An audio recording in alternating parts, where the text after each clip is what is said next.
Aqui então a gente vai ter uma mesa pronta com todos os instrumentais que a gente tem para poder fazer uma cirurgia. Então a gente tem todos os tipos de alavanca, todos os tipos de fórceps, mas claro que quando você for montar você vai escolher só alguns. Mas aqui a gente montou toda ela para vocês terem mais ou menos uma noção de todos os instrumentais de cirurgia e a gente vai indo desde o primeiro, que está numa ordem lógica do início da cirurgia, até o final, tá bom? Essa aula que você está assistindo aqui no YouTube, ela faz parte do nosso curso de instrumentais. Lá a gente vai ter não só sobre cirurgia, mas dentística, endodontia e todas as matérias que a gente tem no curso de odonto. Além do mais, a gente preparou lá os checklists com todas as matérias prontinhas, a gente tem casos clínicos e mais os principais resumos de todas as matérias que a gente também vê na faculdade. Então dá uma conferida no link que a gente tem aqui embaixo desse vídeo para você poder ter acesso a todo esse curso completo. Então, para a gente começar, a gente vai ter que calçar nossa luva. Então existe uma luva apropriada, uma luva cirúrgica. A gente não usa essas luvas normais de clínica do dia a dia, tá bom? Então elas têm um tamanho específico, você vai testar qual que dá certo para sua mão. E assim que você abrir ela, essa aqui eu não vou abrir porque ela já vem estéreo, tem tanto o lado direito, vocês estão vendo aqui? Direito, quando você abre ela tem o esquerdo, então é bem fácil, bem simples para poder entender. Você abre ela na mesa e calça ela normalmente. Depois a gente vai ter o campo fenestrado, tá? Esse aqui é o que a gente vai poder colocar ele em cima do paciente, tá? Para proteger ele durante a cirurgia. A gente vai colocar no nosso sugador, tá bom? Então, uma dica que a gente tem para vocês é que esse campo aqui, que vem de 2 unidades de avental, 2 unidades de toalha, tá vendo que tudo aqui é dobrado? Esse kit aqui, quando você for comprar na dental, você compra o kit de periodontia. Porque o kit de cirurgia, ele vem com uma unidade só. E geralmente na faculdade a gente vai estar atendendo em dupla, então para você economizar, ele é o mesmo valor, tá bom? Então você procura sempre por kit de periodontia, mas você vai estar usando para cirurgia. A gente tem também aqui essa esponjinha para lavar as nossas mãos, tá? Eu vou estar abrindo essa aqui para vocês conhecerem bem certinho como ela é. Olha só. Tem todas essas sardinhas, ela é bem macia e a gente vai estar utilizando ela para fazer a higienização da nossa mão. Tem todo um processo, né? Que ela já vem com clorexidina nessa parte aqui, vocês podem ver, olha só. Tá? Então elas ajudam bastante para poder fazer a higienização das nossas mãos antes de começar o procedimento cirúrgico. Depois, eu não tenho aqui para mostrar para vocês, mas eu vou botar uma imagem, é o oxímetro. Antes do procedimento cirúrgico, para adaptar no dedo do nosso paciente, tá bom? Para checar ali algumas funções. Eu vou estar explicando um pouquinho sobre esse oxímetro. Ele é dividido em 2 partes. Então ele tem uma parte que é a emissora, que vai transmitir uma luz infravermelha, e na outra parte é o detector, que vai estar pegando essa onda do infravermelho e a informação dela que passou dentro do dedo do nosso paciente. E tem 2 informações que vão estar nos dando ali nesse aparelhinho, que é a frequência cardíaca, que basicamente ela é medida em batimentos por minuto, então a gente vai ter uma noção de quanto está batendo o coração do nosso paciente por minuto, e a saturação periférica do oxigênio, que é o SpO2, que é o parâmetro vital para definir o índice de oxigênio que está dentro do sangue do nosso paciente. Então é recomendável esperar entre 30 segundos para a gente ter um valor mais preciso desse nosso oxímetro. Depois a gente pode deixar ele no dedo do paciente durante a cirurgia, ou também a gente pode tirar e fazer o procedimento. Mas é bom a gente ter essas informações para saber se o paciente pode ou não entrar para poder fazer a nossa cirurgia, tá bom? Agora, dando continuidade aqui, vamos começar com os nossos materiais. Então aqui a gente tem a pinça Backhaus, tá? Qual que é a finalidade dela? Ela vai ter a finalidade de prender aquele campo operatório. Lembra aquele campo que eu mostrei no início para vocês? Tem um campo que vai em cima do nosso paciente. Então a gente vai estar prendendo ele, olha só, ela tem essas garras aqui, tá bom? E o campo vai em cima da cabeça do nosso paciente e essa pinça aqui vai estar prendendo esse campo atrás para que ele não se solte, para que ele não se mova durante a nossa cirurgia, tá? Depois a gente tem a pinça Collin oval. Ela também tem essas partes das travas, do mesmo jeito da outra pinça, e ela é utilizada para a gente poder fazer a higienização do nosso paciente, tá bom? Então, antes da gente começar a nossa cirurgia propriamente dita, a gente vai estar prendendo aqui, ó, uma gaze na ponta dessa pinça, a gente vai embebedar essa gase em clorexidina 0,2, tá bom? Que é nada mais nada menos que esse líquidozinho amarelo aqui, tá bom? Olha, parece que tem uma textura bem viscosa, como se fosse um mel. A gente vai embebedar a clorexidina aqui dentro e fazer a higienização na parte de fora ali da boca do nosso paciente, tá bom? Não na parte de dentro. Essa amarela viscosa a gente utiliza com a gase para poder fazer a higienização por fora. Essa aqui é a clorexidina 0,2%. E a gente tem a clorexidina 0,12% também. Que a gente vai estar, olha, ela é bem mais líquida, tá bom? Se lembra bastante um enxaguante bucal. A gente vai estar dando ela para o paciente antes de iniciar o procedimento operatório. Então o paciente vai ficar com ela uns 30 segundos ali em boca e aí depois ele joga fora e a gente pode começar a nossa cirurgia. Aqui a gente tem então o afastador Minnesota. Ele é bem utilizado na nossa cirurgia. A gente vai estar utilizando ele para separar a bochecha, tá, do nosso paciente, para a gente poder ter uma melhor visão.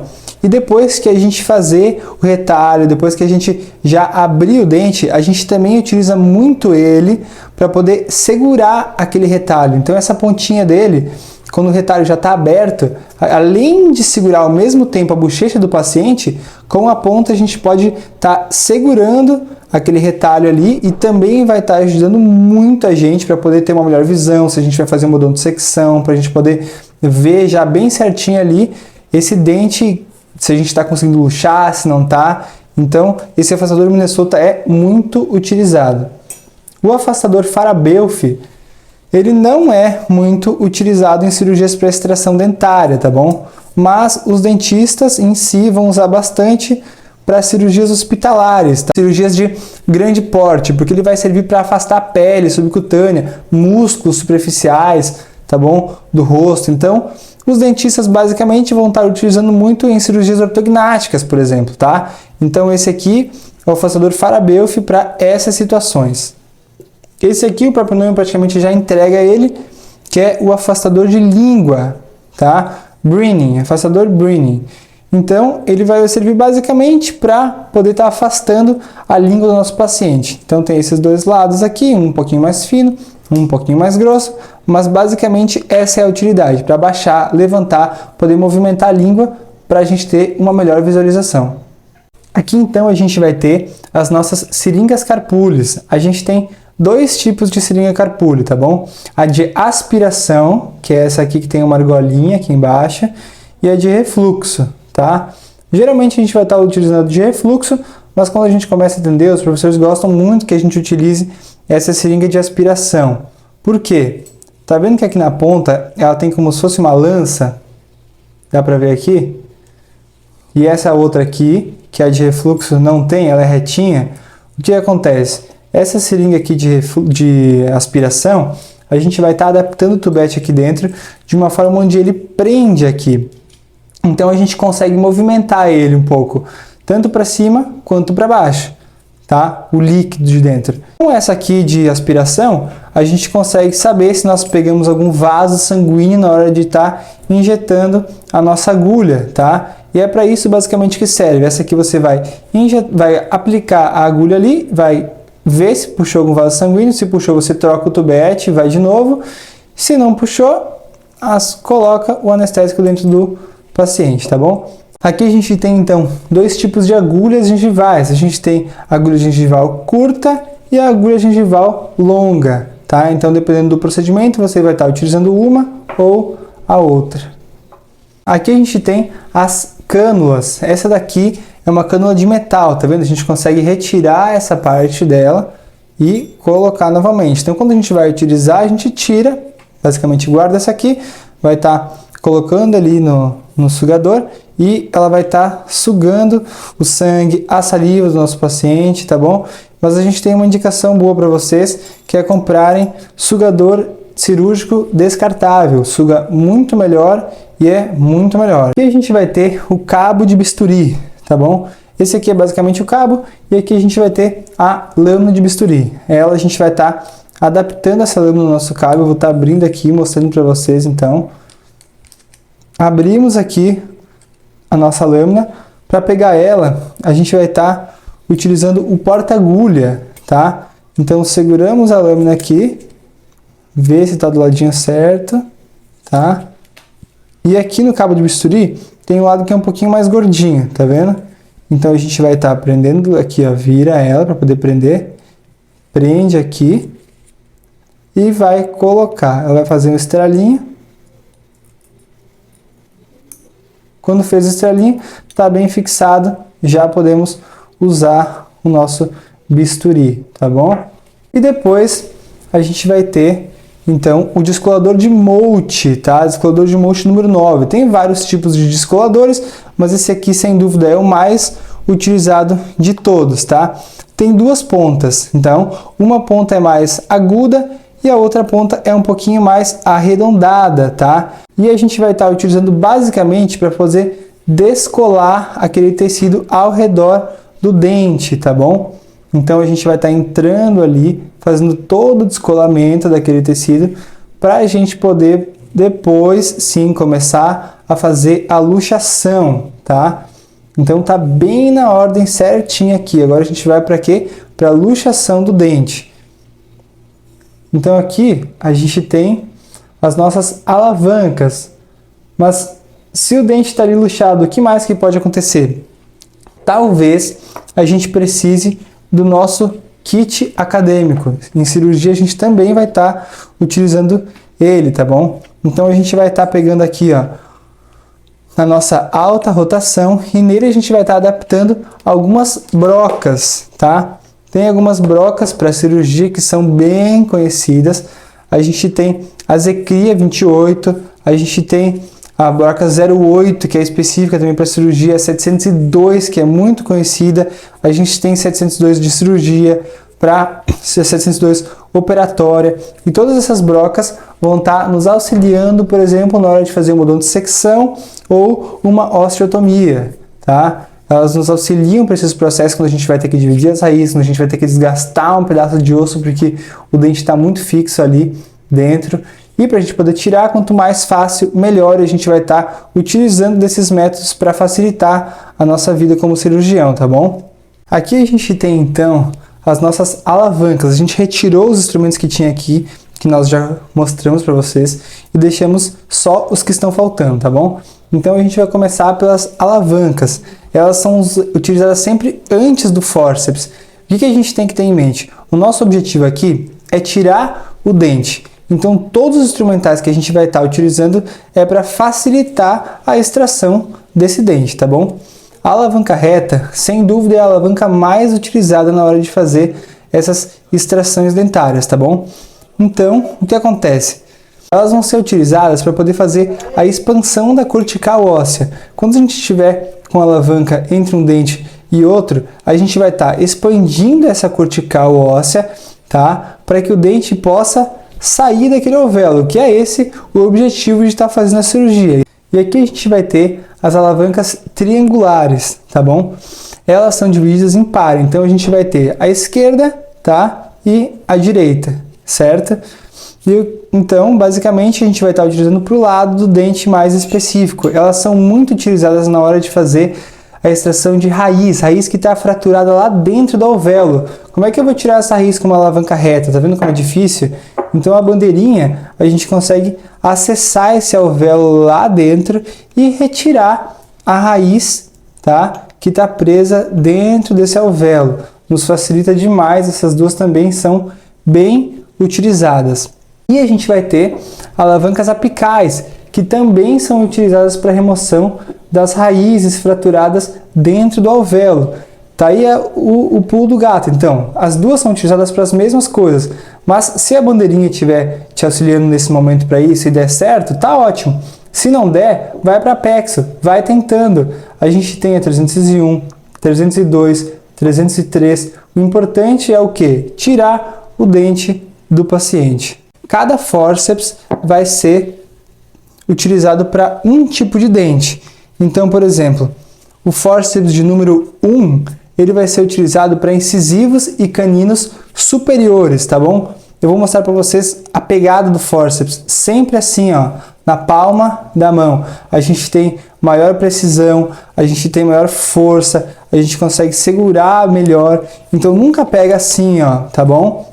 Não é assim que a gente segura um fórceps, é sempre virado para cá com a palma da mão, adaptando sempre essas garras. Cada fórceps vai ter um diferente.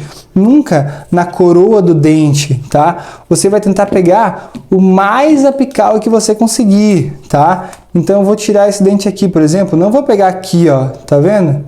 Não vou pegar aqui, ó, tá? Na coroa do dente. Isso aqui facilita muito quando eu for tirar, quando eu estiver fazendo os movimentos, tal, pá, quebra a coroa. Então você vai descer o máximo que você conseguir, tá vendo? Para pegar ele lá na raiz. Aqui sim você vai estar fazendo os movimentos. Se for uma raiz única, a gente pode fazer um movimento giratório. Dependendo de qual for o dente, você vai fazer o movimento correto, tá bom? Mas essa é uma boa dica para fazer a extração. O fórceps 150, ele vai ser utilizado para incisivos, caninos e premolares superiores, tá? O 151, mesma coisa, mas para inferiores. Então, incisivos, caninos e premolares inferiores. Tá vendo como eles são diferentes? Olha só, essa tem uma pegada mais reta, essa tem uma pegada mais curva. Então, esse é o motivo. Cada fórceps foi planejado para nos auxiliar para um tipo de dente diferente. E tudo isso a gente vai decidir quando? Na hora do planejamento. Você não vai chegar lá com todos os fórceps, qual que é o dente? Vai extrair qualquer um com qualquer alavanca. Vai se planejar, vai saber qual dente vai extrair e vai utilizar a alavanca correta. Esse aqui é muito bom, dá para ter sempre. Restos radiculares e dentes anteriores, esse 69 aqui. Pode ser que você frature, por exemplo, e conseguiu tirar um pouco com a bandeirinha, você usa o 69 para ir lá, ele entra bem. Olha só como ele é fininho. Olha como aqui é mais grosso, tá vendo? Então tu consegue entrar melhor no alvéolo com esse 69 para poder tirar aquela raiz que tá ali dentro, tá? Então o 69 é muito bom para isso também. E esses aqui são os nossos queridinhos, que a gente utiliza demais, que é para fazer a extração de molares superiores. A gente vai ter o left e right para poder usar no lado esquerdo e no lado direito. A pegada é do mesmo jeito. E você vai estar utilizando ele daquela mesma forma. Todos, tá vendo? Tem garras diferentes, sempre pegando para o mais apical possível, tá? Nunca adaptam fórceps na coroa do dente, certo? E a gente vai ter o fórceps de número 16 para os molares inferiores, tá? Olha só que legal. Ele tem como se fosse uns chifres de boi. Ele também é conhecido desse jeito. A gente vai estar adaptando isso aqui aonde? Lá no meio das raízes. Então fiz já a minha abertura aqui, já descolei, já estou conseguindo ver aquela divisão onde tem as raízes. O fórceps vai se adaptar lá no meio delas. Se eu agarrei isso aqui no meio das raízes, não tem como não sair, né? E uma coisa que eu tinha falado antes, a gente sempre vai estar utilizando os fórceps depois das alavancas. Então o dente já tem que estar luxado totalmente? Não. Mas a gente começa com as alavancas para facilitar. Depois que a gente já luxou basicamente mais de 50% do dente, a gente vai para os fórceps. Continuando aqui, então, a gente tem o periótomo, tá? O periótomo ele vai estar nos auxiliando também para fazer a luxação desse dente. Esse aqui é um periótomo flexível, olha só como eu consigo mexer nele, tá bom? Por exemplo, quando eu for colocar ele entre os dentes aqui, ele serve basicamente para eu estar rompendo esses ligamentos periodontais que estão prendendo o meu dente no osso. E é com o periótomo que eu vou estar quebrando todos esses ligamentos para facilitar na hora de luxar esse dente. Então eu vou entrar com ele aqui e vou quebrando esses ligamentos o máximo que eu conseguir, tá? Para ir me auxiliando. Cirurgia é tranquilidade, não dá para querer fazer as coisas com pressa, não tá saindo. Uso o periótomo, vou tentando de todos os jeitos, tá? Até que eu consiga luxar esse dente. Continuando aqui, a gente tem o alveolótomo. Extrair o dente já, é aqui que vai entrar o alveolótomo. Se for um dente de múltiplas raízes, vai ficar uma cortical bem fininha ali entre essas raízes, tá? Se o dente tiver 3 raízes, 2 raízes, vai ficar um pedacinho de cortical. Isso não é bom na hora da cicatrização. Então a gente vai estar utilizando o alveolótomo, entrando lá no alvéolo para quebrar essa cortical, tá bom? E tiro ela para uma melhor cicatrização do nosso paciente, certo? Aqui a gente tem então o espelho e a nossa pinça de dissecção. A gente tem também a pinça dente de rato. Ambas vão estar nos auxiliando aqui para segurar um tecido quando eu quiser cortar, por exemplo, com a nossa tesoura íris de ponta reta, eu vou estar segurando aqui aquele tecido, consigo ter maior precisão, tá vendo? Olha só como ele pega bem o tecido, não escapa. Eu vou ali e corto esse tecido, ou com a tesoura, ou com o bisturi, tá bom? Pinça dente de rato. Essa pinça de dissecção, ela vai estar nos auxiliando na hora de fazer a nossa sutura. E o espelho durante toda a nossa cirurgia também, tá bom? Aqui a gente tem a nossa lima para osso. Tá vendo que ela tem duas pontas, uma bem maior e uma um pouquinho mais curta? A que estiver se adaptando melhor, geralmente é essa mais pequenininha aqui. A gente vai estar tirando possíveis espículas ósseas que ficam ali depois de fazer a extração desse dente. Então extrair, ficou uns pedacinhos, ficou uma cortical, ficou uma coisa pontiaguda que depois vai cicatrizar, a gente vai subir ali e o paciente vai comer alguma coisa, vai estar incomodando porque está pontiagudo. É com a lima para osso que eu tenho que colocar o meu dedo ali dentro daquele alvéolo, sentir se as bordas estão irregulares ou não. E aí, em uma direção única, com essas serrinhas aqui, ó, da nossa lima para osso, a gente vai passando até desgastar bem esse osso. Nunca assim como se estivesse escovando o chão. É em uma direção só, tirando todo esse osso para ele ficar regular e ter uma cicatrização melhor, tá bom? Senão você fecha a sutura, daqui a uma semana o paciente volta porque tem uma ponta ali te incomodando, você tem que abrir e aí fazer esse procedimento. Então não esquece, tá bom? E a cureta de Lucas, ela vai ser utilizada para poder curetar o nosso alvéolo, tá bom? Tem que cuidar bastante com essa cureta quando a gente extrai um terceiro molar inferior, que está bem perto ali do nervo alveolar inferior. Então não passa a cureta de Lucas se não tiver nenhum tipo de lesão. Basicamente é para isso que serve. O dente já está com uma lesão lá no ápice, tá? Então extrair o dente, cureta bem esse alvéolo para que não fique nenhum resquício depois quando eu estiver fazendo a cicatrização ali, tá bom? Então se o dente tem lesão, eu vou utilizar a cureta de Lucas. Se não tem, eu posso curetar sim o alvéolo ali um pouco para ter certeza de que não deixei nada de contaminação, mas cuidado com isso, dentes inferiores próximos do nervo alveolar inferior, tá? A gente tem a parte da irrigação. Como que a gente faz ela? A gente vai estar fazendo basicamente com uma seringa descartável, tá bom? A gente vai estar botando soro fisiológico assim, dentro de uma cuba de inox, tá? Ela vem com uma pontinha assim, e ó, uma dica. Bota a ponta depois de encher, tá? Então eu vou encher com soro fisiológico, coloco a ponta aqui. Como a gente não quer, por exemplo, fica muito mais difícil a gente fazer uma irrigação assim, ó, com uma ponta desse tamanho lá no alvéolo. Enfio do nada essa agulha dentro do alvéolo, fico ali machucando esses pacientes. Então como que a gente faz? Pega o porta-agulha, segura aqui na pontinha dela, vou mexer um pouquinho, quebra essa agulha, tá? Quebro ela, boto aqui dentro, já descarto isso aqui e vou utilizar assim, ó, sem a ponta. Eu consigo colocar lá no alvéolo, consigo irrigar várias e várias vezes para poder fazer uma boa limpeza. E aqui, para finalizar então, a gente vai para a sutura. A gente tem o porta-agulha, ele tem essas travas aqui, tá bom? Depois que eu já finalizei, vou fazer a sutura. E a gente tem aqui dois tipos de fios de sutura. A gente tem fio de seda e o fio de nylon, tá bom? Tem vários tamanhos, tem 3.0, 4.0, aí você vai decidir qual você for usar. Tem tipos de agulhas diferentes, tá bom? Vou estar adaptando a minha agulha aqui na ponta, prendendo ela e fazendo a sutura final do nosso paciente. Depois de finalizar essa sutura, o que a gente faz? A gente coloca uma gaze ali em cima, o paciente ficar com conforto melhor, né? Então ele vai morder naquela gaze, quem sabe sai um pouquinho de sangue ainda, ele vai para casa com essa gaze, depois ele pode tirar. Você passa os cuidados que ele precisa ter. E essa aqui basicamente foi a nossa aula com todos os instrumentais de cirurgia, como utilizar cada um deles, tá?